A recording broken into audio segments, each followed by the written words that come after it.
Thank you guys for joining us for episode 35 of Black Coffee and Crime, with the show where we talk about current events, true crime, and other bullshit that we find on our board's internet.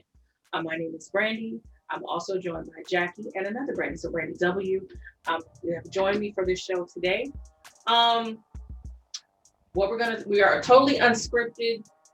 We know what we're gonna talk about. We just don't know the direction it's going to go in. So come along for the ride. So normally we start off with the church announcements. Now the announcements are as follows.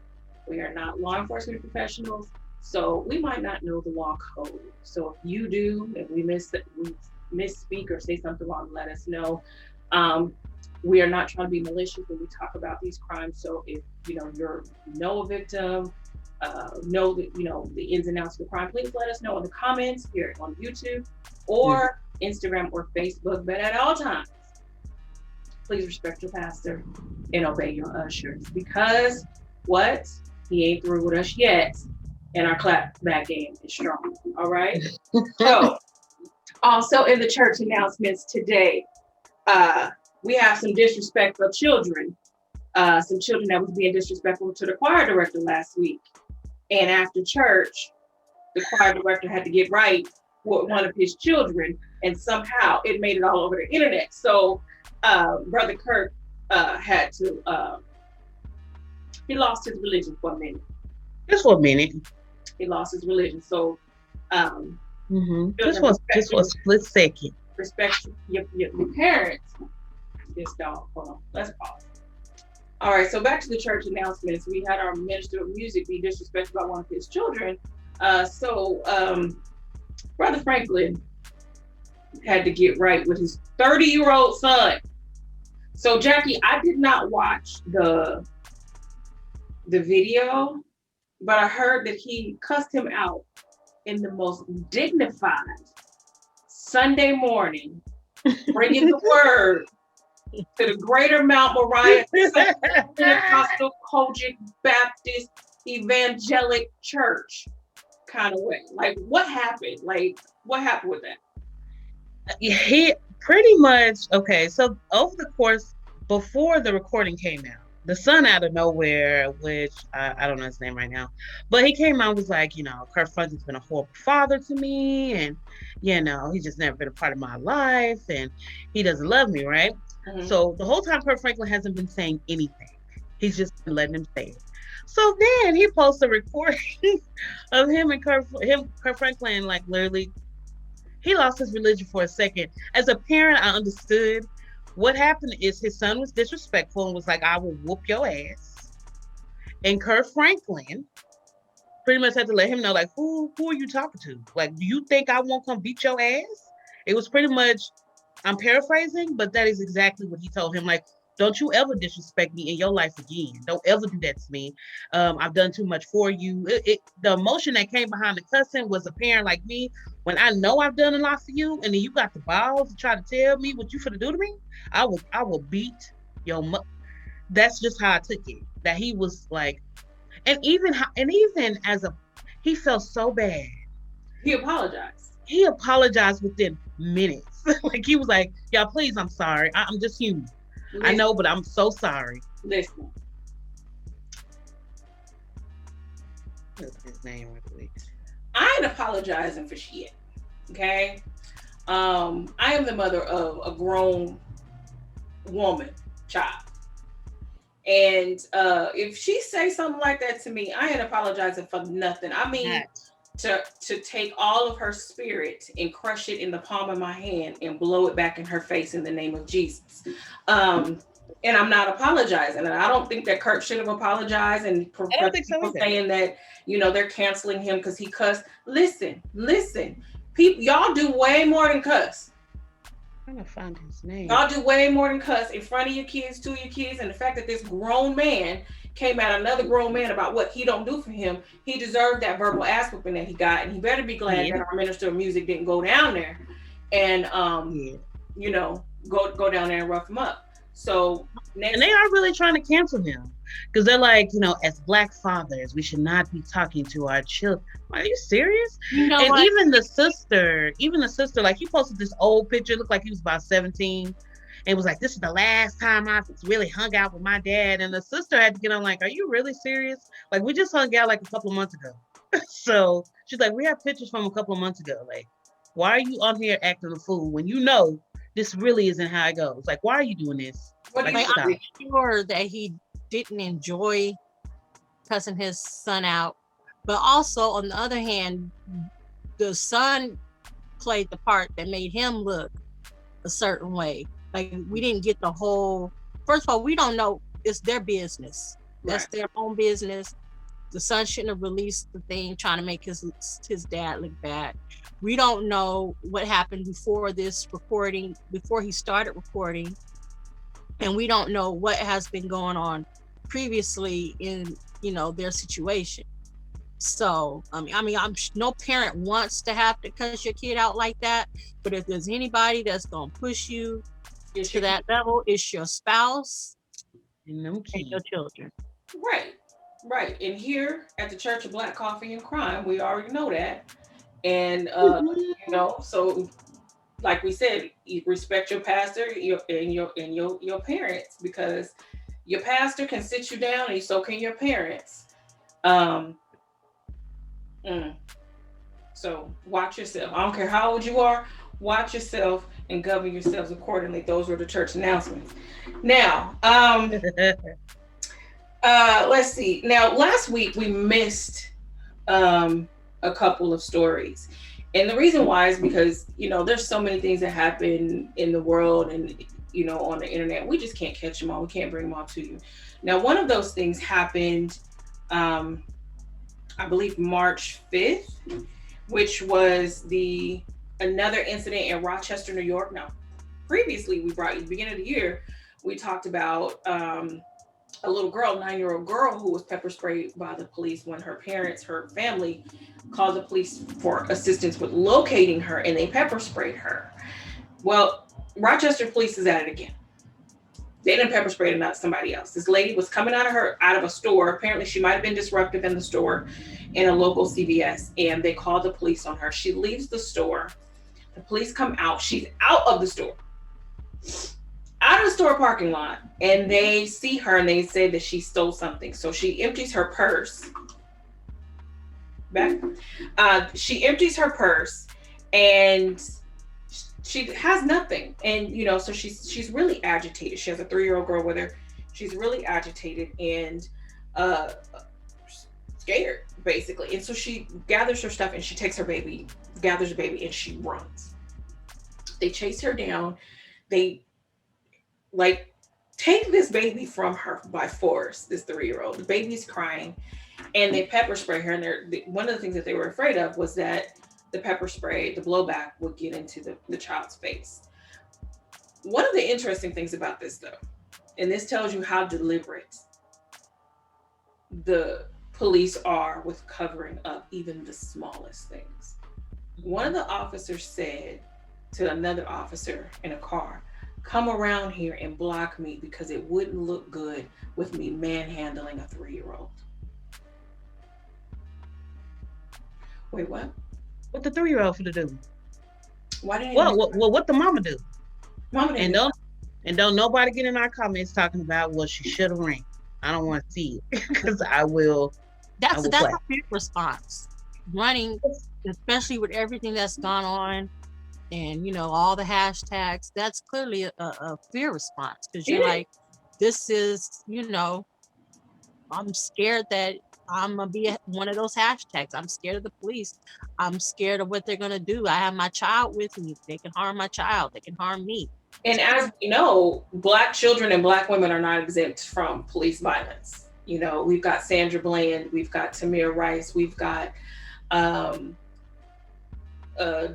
Jordan Edwards. Jordan Edwards was killed by a police officer, an off-duty police officer here in Texas. So Black children and Black women are not exempt from this. And it's a fear, like Randy said, it's a fear response. We are damn near born with PTSD. Pretty much. And if you're harassing me, it is human nature to if I know I can't beat you, I'm gonna run. And the fact that she ran with her child, Fear. and she emptied out her purse. They couldn't even tell her what they were looking for, what she stole. Because she asked, like, what is it? What did they say I stole? Yeah. Like, I don't know. Yeah. So, What? yeah.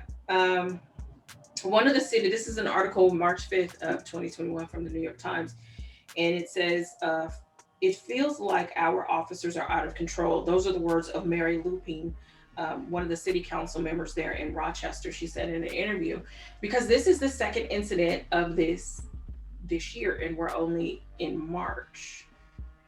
So in 2 months, we've had two incidences where a child, two children, and a woman pepper sprayed by the police department, and neither one of those incidences warranted that. And I know people say, well, you don't know the whole story. Sometimes you don't need 24 hours of prelude to know that in that moment that was unnecessary. So are you going to say, they're going to say that the child should have listened to the officers, the child should have not been fighting back or crying or being upset or whatever? It's the mother's fault because she put her in danger. It was the mother's fault. If we do anything, it's her fault. She should have ran. They didn't even charge her with theft or shoplifting. Because she didn't take anything. She didn't take anything. They charged her with trespassing. Trespassing because she was on a public street at the time when they stopped her. She's in a public street. When they stopped her. So, again, Rochester, New York, listen. Rochester is not a good city for us. There's not a lot of good cities for us, but sometimes our sheer numbers in population might mean that we have a better chance because we have a bigger presence, even in police departments and things like that. But in some places, even though they may be cosmopolitan cities, we don't have a large presence there. And tradition and the Old Boys Network is very big in Rochester. And hopefully, the city council, the mayor and the city council people are Black. And I don't understand why. Start firing folks. Start firing them before the unions can come in and give an excuse of why things happen, because the police unions always come in and give excuses of why the officers were justified. The little girl who was pepper sprayed earlier this year, her family is suing the police department. Also, Daniel Perdue, who was killed by the Rochester police, shot in the back. The officers involved in that incident the grand jury declined to indict those officers. So the best we can hope for in that case is a civil judgment for that one. So, yeah. What's that be? All right. So that's going on in Rochester. So we'll definitely be updating you as things go along. Hopefully there are no more incidences in Rochester. Now, this is a story that I posted on our Instagram and Facebook. 8 years ago, a young man in Georgia, high school student, Kendrick Johnson, went missing. He was later found nude, wrapped up in a gym mat, and his organs missing. The coroner said, did he say that was suicide or was it just undetermined? Was it suicide? Suicide. So you commit suicide by eviscerating yourself and disemboweling yourself? I don't understand. And how do you wrap yourself up tightly in a gym mat where they don't find you? I'm not wrapping myself up in a gym mat. I mean, that would be like, oh, I'm about to kill myself. Well, let me just wrap myself up in a gym mat. Right. Like, how does that happen? Well, it happened because the 4 boys that were suspected to be involved, quite wealthy. Their father's involved in law enforcement.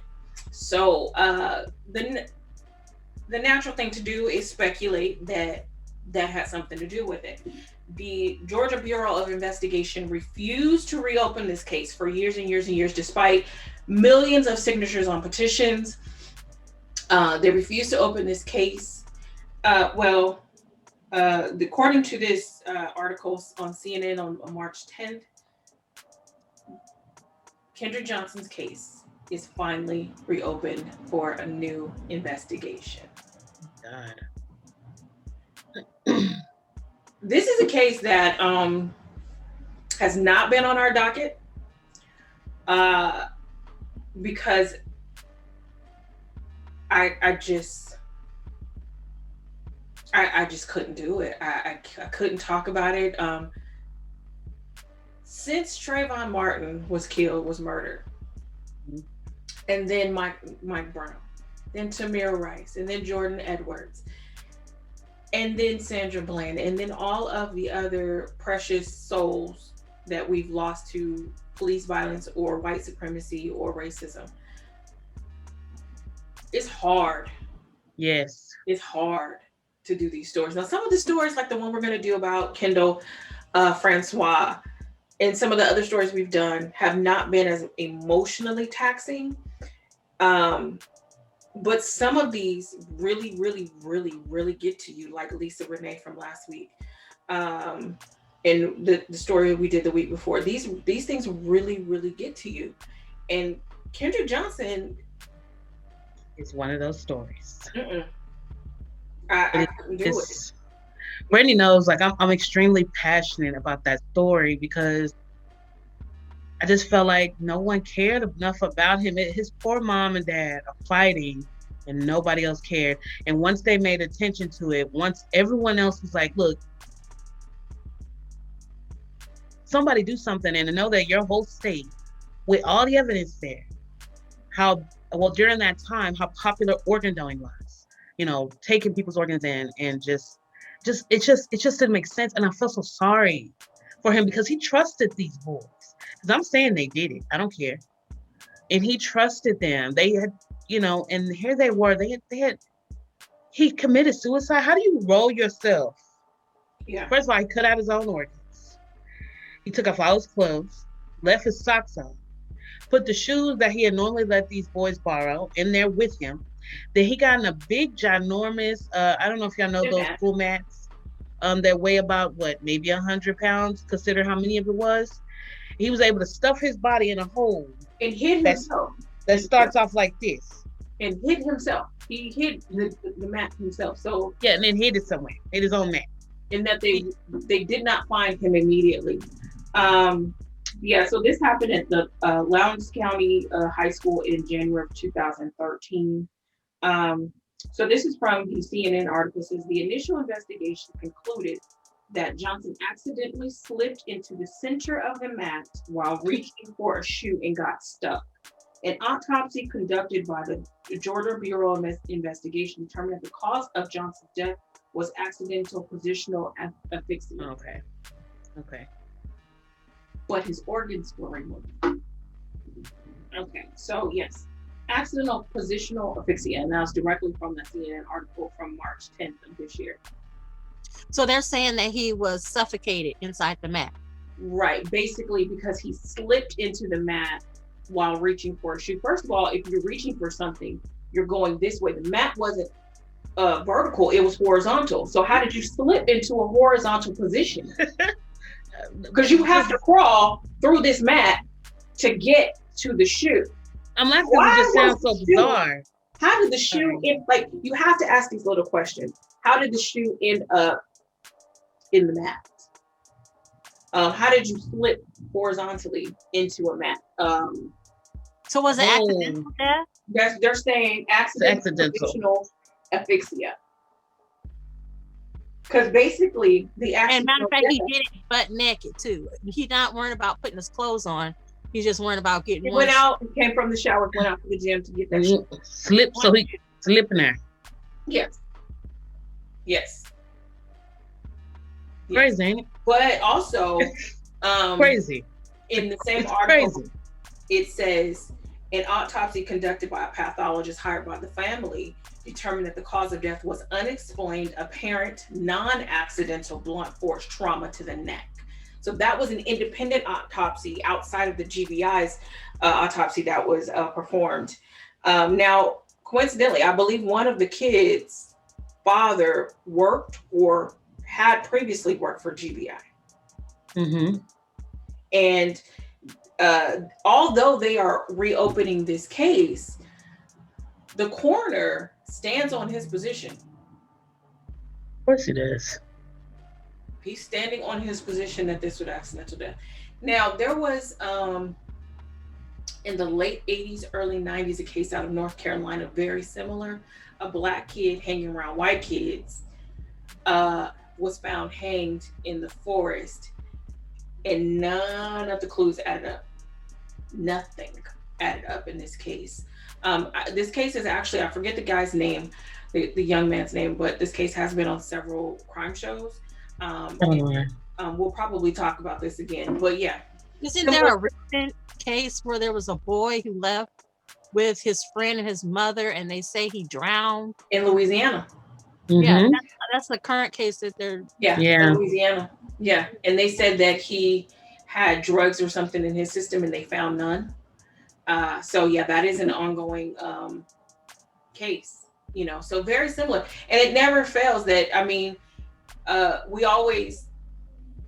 we kill ourselves. It's suicide, and as a culture, I'm not saying that Black people don't kill themselves or don't commit suicide, but as a culture, it is so taboo as a culture for us to commit suicide. And when we do, there are certain ways that we will not do it. Mm-hmm. One is we need it painless. One is hanging. We ain't hanging ourselves.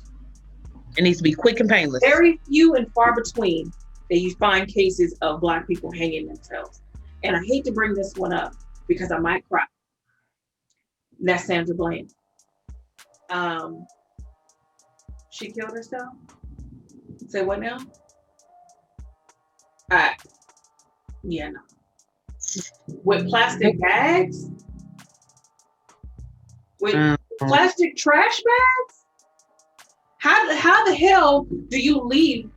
This is not even about Kendrick Johnson. We're not even gonna do this because I'm gonna get crying and it's gonna be. I was saying, I was literally about to say, can we not do this one? Because I'm not ready for Sandra. I'm not ready for Sandra at all. Not even a little bit.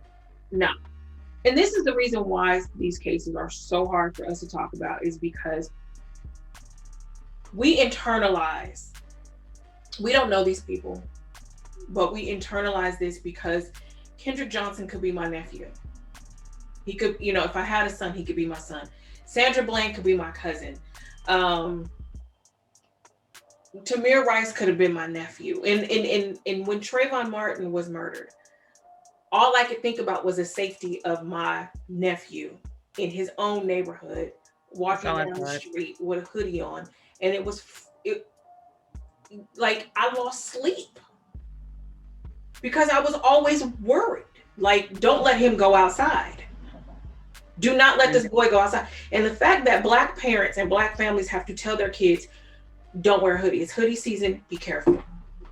I definitely had that talk with my son because he was a teen. It was just traumatizing. I'm sorry. Yeah, PTSD because of this stuff. I was heartbroken because I just was like, really? And so I literally had to. And my son is a person who thinks, hi, you know, everybody can be his friend. He can talk to anybody. And here I am not having to sit him down saying, hey, I know you like hoodies because that's in style right now. And I know everybody wears hoodies, but because you're Black, don't wear one. Don't wear a hoodie. Don't put it over your head like y'all all doing, like everyone is doing, but don't you do it because you're different. When you're walking, make sure somebody speak, you know, be careful. Don't go this way. Don't go over there. Now he can't sit on the porch because I'm panicking. I'm thinking somebody's going to come through there. I mean, I was traumatized. Who knew that? Still is. Very, very scared. Who knew that 60 years after Jim Crow that we will be having these talks with our young folks? And I'm quite sure that during the Jim Crow era and prior to that, there was always the talk, don't look white people in the face, make sure you're polite, walk on the outside of the sidewalk, make sure your clothes are neat. This is why Black people worldwide are so very meticulous about what we wear in public, how we're perceived in public. We don't want our appearance to be too relaxed. We don't want to seem too relaxed. We always have to be vigilant. Black people do not have the luxury of relaxation in public. We are hyper vigilant all the time. This is why we run. This is why that woman with her child ran, because of this. Because we don't have the luxury of just being nice to people or expecting people to be nice to us. In this case of Kendrick Johnson, we don't have the luxury of having friends who we trust. Now, I don't know if y'all heard about this. Jackie, you may have, but Brandy, you may have not. There was a little boy who went to a sleepover in Plano last week or the week before. Sleepover with a bunch of white kids. Oh. And they bullied him and made him drink urine. That story. Listen, I know that this might sound racist, but you can come for me if you want to, and I don't care because I'm ready for it. Stop letting your child be the only black child at the sleepover. Please. Stop letting your child be the only black child at camp. Stop letting your black child be the only one on a field trip, a private field trip, because there's always something that happens and it cannot go explain. There was a black woman, Tamala Horsford, who went on a sleepover with adults and did not wake up. Stop being the only black person at the party. Just because you're the only black person at the party doesn't mean you're the life of the party, because you will lose your life and they'll always be able to explain it away because no one's talking. And growing up in suburbs later, they still won't admit to anything, and your investigation will be they're not going to. They're not going to. Even my mom, where we grew up in Garland, which now is a suburb, is open to all ethnicities. But at the time when we were growing up, we were the only black kids at school, in our schools. And I remember when we did field trips, my mama, she taking me, my baby sister, who don't even go, she ain't even in our school. She not in our classes. She taking my baby sister, a cousin. So here she is chaperoning with 3 other kids. Yes. And I used to be like, as I got older, I'm like, Mom, why did you go to every, she was like, because you're not going to be the only black person in a field trip. And I don't know how these people going to treat you. I just can't handle that. I just feel more comfortable if I'm there, because then I can see what's going on. Yeah. So, she did that all my life. I mean, all my life, all field trips from pre-K to 5th grade. It sounds bad for us to say that, but that's the reality of our lives. This is the stories that are on the TV and on the internet. This stuff happens. So your feelings can be hurt by what I just said, but damn your feelings when it comes to some black little boy being bullied and made to drink urine at a sleepover. Do you know? I would have been so ignorant. Jesus Christ. Well, my son went over there no way. But at the beginning of the year, one of our first episodes was about Move and how they burned up that neighborhood in Philadelphia. Mm-hmm. Let me tell you, I would have leveled every house on that damn block. I don't know where these little bastards live, but if you know where they live, you might as well tell me now, because I'm gonna burn all this shit up until they come outside. Pretty much. All of them. And this really burns. This really chaps my hide, y'all. Why aren't there more stories of not the little black kid or the little Mexican kid or the little Muslim kid got beat up or bullied or whatever? Why isn't it that a mother and a father are now in custody for whooping this teacher's ass? Why aren't the stories of an entire generation of people are now in custody for going to someone's house and pulling them out and whooping their ass? I'm talking about all the way to the grandma and the goldfish. Everybody gets their ass whooped. Did you see the video of the girl that's in the school? Yes. That little a white girl was literally beating this Muslim girl up for no reason. And the principal didn't say nothing. Teacher didn't say nothing. Kids aren't. They laughing. Everybody joking. So the black girl got so offended that she gets up and she starts beating up the white girl. So now the teacher jump up, principal jump in. Everybody like, no, you can't do this. But y'all were allowing that to happen. So the girl's parents, because I read deeper into it, the girl's parents was like, well, we're waiting to see what they finna do. And I figured they said that because, well, if you're not gonna do anything, because my mom used to say when I got in trouble, if you're not gonna do anything to them, then you better not dare Oh, do anything to my baby. So I'm assuming that's what's gonna happen. So I can't wait to find out what happens. yeah, She yeah. tore her up though. She tore her up. Yeah, she Whooped that told girl's up. ass. She whooped that I girl. was cheering. When I tell you I was cheering, I felt so sad. When even before I knew the black girl was coming in the video, watching the video, I was just like, Poor who girl gonna was do being something? beaten. And I don't like to see fight videos, and Me even either. less I like to see fight videos with children involved. However, little baby sister girl came out like Wonder Woman Hmm. and did what she It was was amazing. supposed to do. And this is what I know that people are going to say, well, she shouldn't have fought her. It wasn't her fight. Listen, if you sit there and allow someone to be beaten on in your presence that is innocent and doesn't do anything, then you cannot expect compassion from anybody else when you're in that same position. So it's your human obligation to help the next person. Period. Even if it was flipped over and it was the Muslim girl whooping on a little white girl, somebody has to intervene and say, no, this is not right. Don't do that. She's not doing anything to you. But in this case, it was two brown people. And little sister girl, Wonder Woman, said, not today. She did. It's literally like she was like, not, we're not doing I'm this. tired of this. I'm tired of this. She whooped that girl's ass, y'all. She, I'm talking about toe her up. And she was much bigger than her. I'm talking I think about toe. Floyd Mayweather might want to pick her up. I'm just gonna put that out in the universe. Little girl need a contract, some training and a contract, because she was that girl. All right, we're gonna get to our story because we can go on and on and on, and we will never talk about Kendall Stinky Francois. Now listen, that man's name, y'all, is Kendall Stinky Francois. So you can just imagine why his name is Stinky. So this is a story that Brandy talked about and has a lot to say about Kendall. So what's going on with Kendall Stinky? So this is about Kendall Stinky Francois out of Poughkeepsie, and about 8 prostitute murders that there were women who were prostitutes had gone missing in Poughkeepsie, and how it really was brought to the police was a mother named Patricia Barron, who filed a police report saying that her daughter Gina was missing.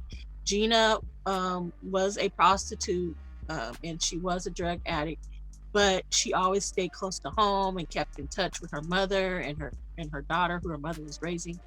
And Gina's boyfriend had reached out to Patricia because it had been a couple of days and he had not seen Gina, and that wasn't like Gina. So the mother filed a police report about her daughter missing, but of course she's a prostitute, and they're not going to be going out of their way to help her. Yep. So what ends up happening is not just Gina's missing. There's another woman named Wendy Myers, who isn't from Poughkeepsie, but she's from the outside area, and she was missing. She worked in Poughkeepsie, and so yes, she comes up missing. So the mother is like, okay, there's 2 women missing. Let me reach out to the media to let them know, my daughter's missing, this other girl's missing, and they're like, we don't really care about some missing prostitutes. So they decide not to do the story. So as time goes on, there were 8 women that were missing in total: Wendy Myers, Catherine Marsh, Kathleen Hurley, Mary Gersicone, Michelle Eason, Sandra Jean French, Audrey Puglisi, and Katina Newmaster. So these are all prostitutes that were missing. The detectives tried to, speak to the women and tried to let them know, be careful. Have you seen any, weird guys or anything that that you know of that are, of any of the women had any of them had picked up or anything like that. So the women are like, you know, they're fearful and they're keeping an eye out, but you know, they tell the police that there hasn't been anyone that has been Anybody new, you know. Yeah, anything weird going on. There was one guy that the women did talk about, which was a regular. He wasn't anybody new, but that he could be getting a little rough with the women, and that was Kendall Francois. He was 6'4" and 354 pounds. Y'all, that's a big ass man. And let me tell you, and all the women said he had very bad hygiene. 300. So just imagine 340 pounds and musty. 6'4", 354 pounds. Big and musty. Now we live in Texas. Brandy and I are from California. So when Texas is hot and humid, California is hot and dry. And Brandy, your current location is just hell, humid hell all the time. Y'all, can you imagine? Oh, he is tart like lemonade with no sugar, y'all. And the thing is, it's not just must. It's unwashed body. It's unwashed body. I mean, didn't he have that reputation with, I don't know if you're gonna talk about it, with the kids as well at the middle school? Like that was like his reputation that he stunk. Middle school. And you got to be real funky to out stinkify some middle school kids. Yes. You are right. Because those middle school kids are like baby skunks. Like they can't even control the smell. Like just so if he is out musting, stanking, the middle school kids, that's all bad. But anyway, there was one girl that said that Kendall had threatened her with a knife. So they find out who he is, and they notice, you know, they decide to follow him, and they notice that one day he is taking his mother to work. It was him, his mother, father, and siblings all lived together. He was taking his mother to work, so they stopped him, pulled him over, brought him in for questioning. He was very open with them, agreed to a lie detector test, said that he did not threaten her with a knife. It was a metal file.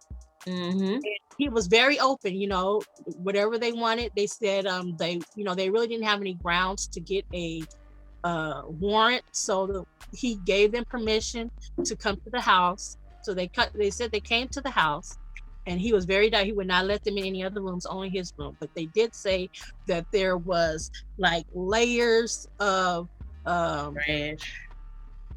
trash, and not just layers of trash. There was also like maggots on maggots on maggots, and they had like why is it every black person's face when you talk about maggots?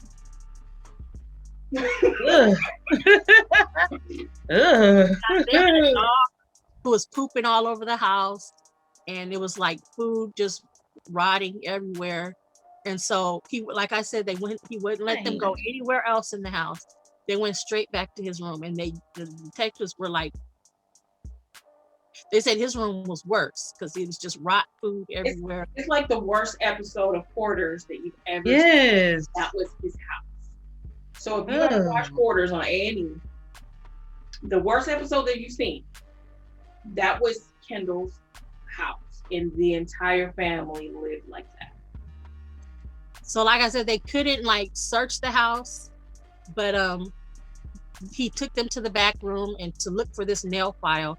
He said he could not find the nail file, but so they leave. Now the detective wants to look around because, you know, this is the only lead they've had. So they're looking around, and he tries to go down into the basement, but Kendall stops and pulls him by his collar, and it's like, that's not the way out. Pulls the cop by the collar. Like, snatches up the cop. That's a red flag right there. Yeah, he said he stopped him in a way of, oh, like you're going the wrong way, kind of like, oh, you not going down there. So they end up leaving. He doesn't have the nail file. They don't have any proof, so they really can't they can't do anything with him. So they around that same time they had another suspect who was known for also picking up prostitutes and was actually in jail for that. His name was Roy Chandler, and that was in January of '98. They go to his brother's house where his brother lives, and his brother's like, well, he doesn't really live here. He was kind of a wanderer and he lived in the woods and this and that. So they check the woods behind the brother's house, the woods in the area. They don't see any kind of evidence or connections to any of the murders. So they have to kind of back off to him. They didn't back off Francois because there was no proof, and they backed off Chandler because there wasn't any proof. So the time has passed. At this point they are now in the media. They've done a story on it. People in the area are worried, like, what's going on? All these women are coming up missing. They have this. It's been 6 months since they've had a lead. They don't, they really don't know what's going on. So they're in this meeting, and all of a sudden, all of their pages start going off. There's another girl that is missing. That was Katina Newmaster, and so they have this new, the new person missing. So they, this is some new evidence, but they really couldn't find any other suspects or anything. They've searched all the woods and everything, trying to find, because they're like, these bodies have to be somewhere. These women, all these women have gone missing. So what happens is they are at the station, and one of the detectives gets a call about a lady named Christina Solar, who said that she had been attacked and raped and dropped off at a gas station. The thing about Christina Solar is they go to her, she's screaming, you can see the handprints on her neck. She's crying, and she says it was Kendall Francois. This was a regular from the girls. All the girls knew Kendall because he was, a regular client, and because he was stanky. So they all knew who Kendall was. And he's very recognizable to all of them. Yeah. So she said that she had saw Kendall, and that, because she knew him, she went on with him to his home. And once in his home, she does what she does, and she starts talking to him about payment. And for some reason, this just sets him off. Like, he gets upset about her asking for payment. And so he thought it was free? He just, I'm like, you're not out here looking like Shamar Moore that I'm willing to give you, a little rub down for free, bro. Your house nasty, you stink, and I did you a favor. You won't pay. So he gets upset, tries to choke her, but she passes out. But somehow she convinces him, like, oh, I need to get some cigarettes. Can you take me to the gas station to get some cigarettes? And he takes her. So she goes into there to get her cigarettes, but she does not come out because, of course, she was attacked. So they end up picking up Kendall because they know this, they had already had the previous girl talking about him getting rough. Now this girl, who could have been another one of the women, right, somehow convinced him not to kill her and to take her to get cigarettes. So he comes in again. He is, very open with him, doesn't ask for a lawyer or anything like that. He answers their questions. And so they're saying, he admits that he did strangle this girl, and, yeah, I did that. And so they start saying, okay, we're going to get a warrant to search your home. Since, the situation happened in his bedroom. And all of a sudden he just starts saying no. And opens up, says, I'll let you know everything you want to know, the women and everything. They give him a book. He's pointing out who he did kill, who he didn't kill. Like, he's just giving out this information. And so they're like, what, this is crazy.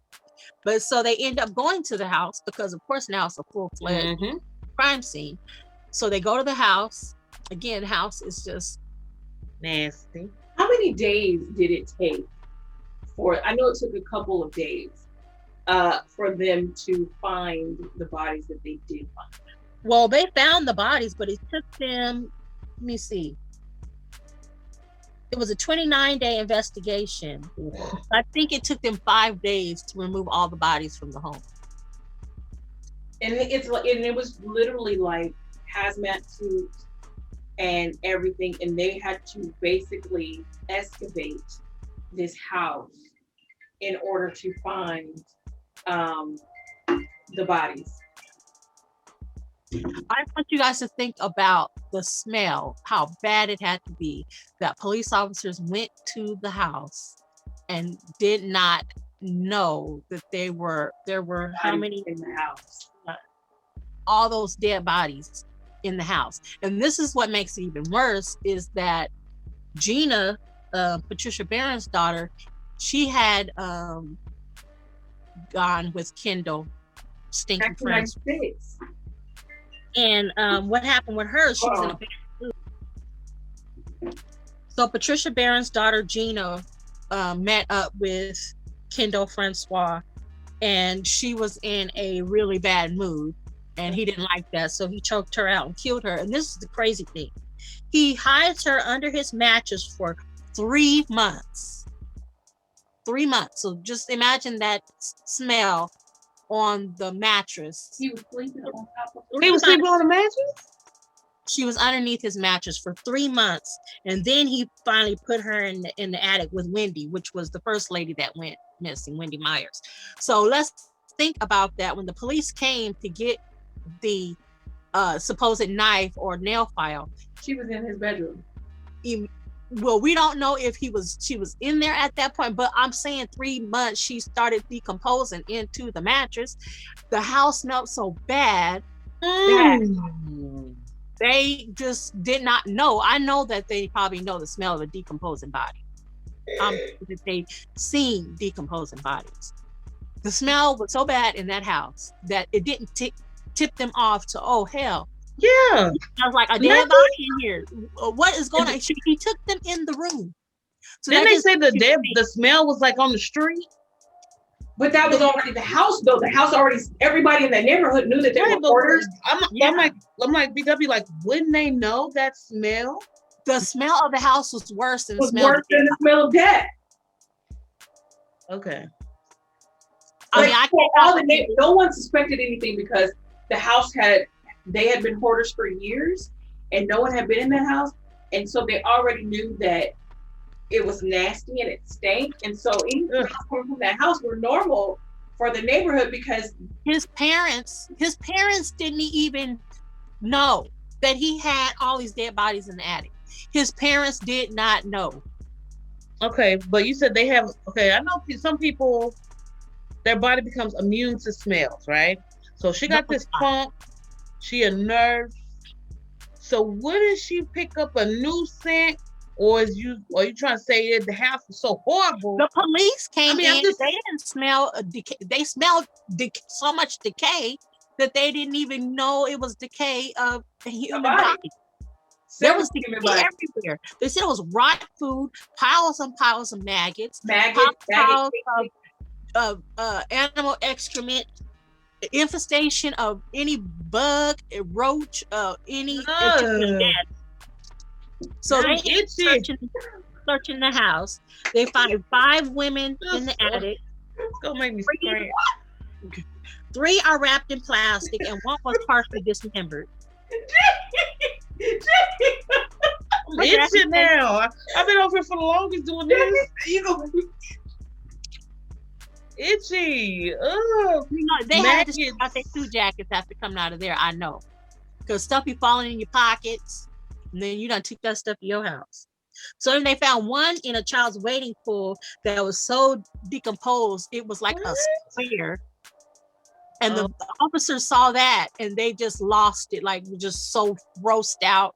They was just throwing up everywhere. Right now, I'm so sorry. I really need people to get this understanding as myself. You say just now, this very second, that the body decomposed so bad, which I know what that is, mush and grossness, and it squared up like So basically, it was just a pool of Mush. body mush. That is so gross. But yet nobody could smell it. Was the wading pool outside or inside the house? It was inside in the attic with the other bodies. Ugh. Well, there was 5 bodies in the attic, and 3 were wrapped in plastic, like I said. 1 was partially dismembered, and 1 was in the child's wading pool. And then they found 3 bodies in the crawl space. So yeah, so you got a whole body up there chilling, just juicing and stuff. And the smell, I mean, you 5 whole bodies in the attic, and then you got 3 in the crawl space. Okay, I'm just grossed out by the fact one that under you his said that the body mattress. was juicing. Okay, can we go back to that? Okay. You just said that the body was juicing. Yeah. That's what you just said. That's the best one I thought. I said mush. She said it was juicy. That is a little bit more graphic than mush. I like juicing better. I don't like none of it, actually. That sounds a better term. I mean, it gives people a better understanding of what's happening. Because maybe they don't know decomposing body. What was the reason why? Did he have a type? Did he? They were all white women. Prostitutes. White prostitutes. Well, he did have one black one. Her name was, what was her name? Let's see if I can get to it fast enough. Oh. Michelle Eason, but she was not found. She was not found. She was one of the missing people, but her body was not found, and they found one unknown body. Wow. Did he have a motive? I mean, did he have like a because a lot of people who kill prostitutes have like some sort of a manifesto, like they've had some sort of trauma, they hate their mom or some crap like that. Like, did he have like some serial killer, like I hate prostitutes kind of thing, or he just? No. Yes. If you go look on this, it's a video called "Serial Killers" on YouTube, which is where I saw some of the things. Someone from the city who knew him around that time, because I screenshot. I was like, "What?" And she was in the area, and her exact words were, "I'm from Poughkeepsie. This is a great video, but y'all forgot to mention his motive, which is a previous hooker had given him HIV. So in order to get his HIV, he did have. He was diagnosed with HIV in 1995. Oh. And she put on here, so his revenge was in order to take out all the prostitutes or the ones, I guess he came in contact with in the town." Oh, is that like a comment on the video? Mm-hmm. Okay, yeah, so but I did know he had. Oh, it had the stroll.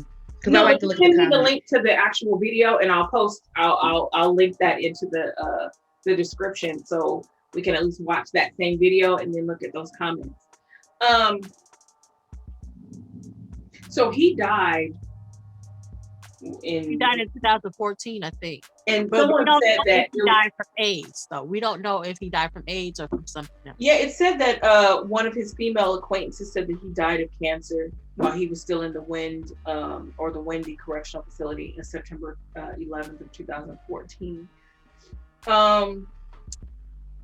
Y'all. This is the thing me and Brandy were talking about previously that this is the part I wanted to get to. Can't get it into my mind. Like, first of all, I'm not trying to holler at nobody who basically slept on a decomposing body. Like, well, as a prostitute, you're not really trying to holler at nobody. You just let's qualify this. I'm not even trying to be letting him up into my these are to my lady part prostitutes though. These are not just, hey, I need some money to, pay my rent. These are drugged out prostitutes. As a drug addicted prostitute, you're not really trying to think about none of this. You just need your fix. Listen, I'm gonna charge you enough that if I gotta go to the clinic because my stuff it is wasting away and inside out because I done messed with you, that I can pay for my antibiotic. As a drugged out prostitute, you're not thinking about your stuff being inside out. But I'm just thinking about myself, this Brandy here, and I'm just thinking, if I, Lord forbid, that I ever was on some kind of narcotic, that I would have enough sense not to be laying down with a man who smells worse than decomposing bodies. And then I had to walk in his house that was anywhere within my vicinity, and I don't want him within my parts. Well, you have an addiction and you need your fix. You're not thinking. Listen. I have known to his place. They laid in his bed. Listen, I have known crackheads. I have known people who are drugged down on heroin, meth, any drug that you can think of. And they don't care. And seen these people, and let me tell you that they don't care. When it's really bad, it's the worst. They are not concerned about their hygiene, and this is the reason why. And I'm sorry, I do have a bias against women. Call it what you want. Who are raging alcoholics, who have any sort of real bad addiction. And that's just because of my childhood and the things that I've seen. And it seems like the women are worse than the men when it comes to their personal hygiene and what they will do for $1 to get that next fix. Okay, but this was second. This was like, I don't even know, like 85th level fun. This ain't just a little bit, Brandy. If you've known and been close to someone who's really addicted, their hygiene. I have, and the smell. Their hygiene itself is next level. I mean, you can still smell it 3 days later stuck to your nose. But I'm just this situation where the police know what decomposing bodies. I think I'm struggling more with the fact that the police left. I know some crackheads, and I will tell you that they will overlook that sometimes to get that money, because I see you when you grow up in that environment or been around people, then you kind of know. But the police, they are the ones that have the problem. Wasn't under his mattress, like that body.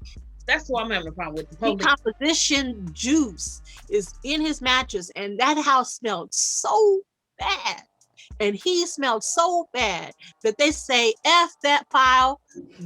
Really, and it was maggots. Yes, let's just keep talking about the maggots. There were maggots in his house. Brandy said that if she was a prostitute, she would need money for a room. She ain't doing nothing in the back of a car. She ain't doing nothing in the room. If I was a prostitute, I'm not going nobody's house. Listen, I told so for the both of y'all, I'm gonna tell you this: you bitches need to clock into a 9 to 5, because that is not your ministry. Okay, that is not your ministry. Y'all ain't gonna make no money, so y'all out there giving away for no reason. $40 is not gonna cover no antibiotic and my doctor's bills. First of all, and we need room. More than $40. Okay, don't ask me how I know that, but the going rate is more than $40, depending on what you No. Paying those women more than $40. No. In Texas, at Oak Cliff, what's the running rate? There is a famous spot that is called Linfield that is called a 2 for 10. It's not the only one. It's just popular. 2 for 10s are 2 hours for $10. For $10. Oh hell! You won't get me in a room. I'm not going. Ready? You not going to 2 for 10? And I need a decent room. I don't want no. I'm a. I'm a hotel job. I need a decent room. Like, you ain't just gonna be Motel 6 and Motel 8. You thinking about being a Vegas one? We talking about Brandy. That's not Brandy's ministry. Okay, this whole one is not her ministry, because the 2 for 10. Listen, let me tell you. Don't ask me how I know about these 2 for 10. 2 hours for $10. Don't ask me how I know either. Why do you need more than 2 hours? Don't ask me how I know either. Why do you need more than 2 hours? 2 hours is plenty. Don't ask me. Don't ask me how I know that. That's research. Jackie and I have done research on 2 for 10. Did? I'm not spending 2 hours is too long for that little bit of money. That's what I'm saying. But the room is 2 hours. The 2 for 10, the room is 2 hours. Well, you know what I do in the hotel? I pull the comforter back. I check see if I see bed bugs. The comforter's nasty already in a high class. At a 2 for 10, you got to walk around with my shoes on in the hotel. You ain't there to inspect no based on our research. You ain't there to research 2 for 10. You were there to do what you need to do and get the fuck up out of there. Okay? based on our research, what we found out was you and get what you need done to get out of it. and go That's home. the plan. They probably don't even turn over the room. They just throw the thing back on the bed for the next person. You ain't going to sleep. Girl, I don't want my body parts. I don't want nothing crawling in me. Listen, in my research, I have found that no body part. You see them coming and get the sheets and the comforter and wash them when you leave. They ain't washing them comforters. You see them, they take it to the washroom. It's a big washroom. I don't watch 60 Minutes and they test them comforters even at these high class hotels, and they had splack and all kind of other body. In our investigative research, so I don't believe no 2-hour place is washing no comforters. Listen, in our investigative research, we have found that what they do is when your 2 hours is approaching, 15 to 20 minutes prior to the end of your 2-hour paid period, they will knock on the door to let you know that your period is about to end. It's kind of like when your dryer is about to end a session, your dryer kind of beeps. That's what they do. Normally that is the housekeeping. And then within about 5 minutes, again, according to our investigative research, they will knock again. And then at the end of the session, the 2-hour period that you've paid for $10 with no ID required, they knock on the door again to let you know that it's time to leave. And it is housekeeping, and housekeeping comes in. But again, in our investigative research, when I have looked inside the door of one of these establishments,